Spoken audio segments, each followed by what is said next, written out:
This week, Arthur and Starlee review the internet. It's a little weird to be on the internet while we review the internet. Do you think most people watching us right now are either at work or at home? I think they're all procrastinating at work. Are they going to get fired? Maybe. Arthur. Yes. Did you know? No. In 1961, the head of the FCC was Newt Minow, and he gave this big speech where he called television a vast wasteland. And it got a lot of people really mad because you have to remember, back then, TV was really new, and people still were pretty excited that when they turned the dial, a picture came on, okay? And one of the people who got so mad was Sherwood Schwartz. He said that Newt Minow ruined television, and then he named the skipper's ship the SS Minnow in order to get back at him. That's awesome. And then Sherwood Schwartz invented Brady Bunch to get back in America. So I was thinking, if TV is a vast wasteland, then the internet is sort of like space. It's this huge, uncharted territory that if you don't have the right course plotted out... And you might get sucked down an internet black hole. And the internet's tricky, right? Because on one hand, it opens up the whole world to you. But on the other, you're missing the real world that's happening right in front of your eyes.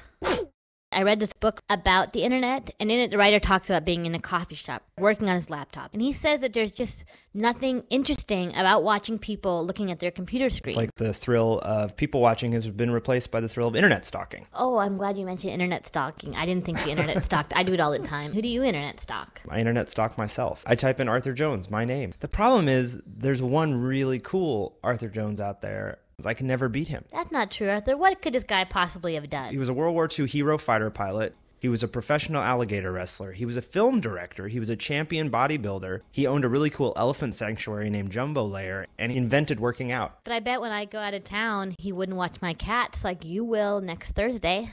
That's true, Starlee. And I will. Wet food in the morning, dry food at night.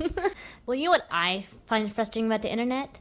During the last election, I typed in who will win into Google, and it was a Google zero. It had nothing for me. I feel like if we're going to be living in the space age, we should have a machine that actually is able to tell us everything. But Starlee, the internet's not the magic 8 ball. At least the magic 8 ball has answers.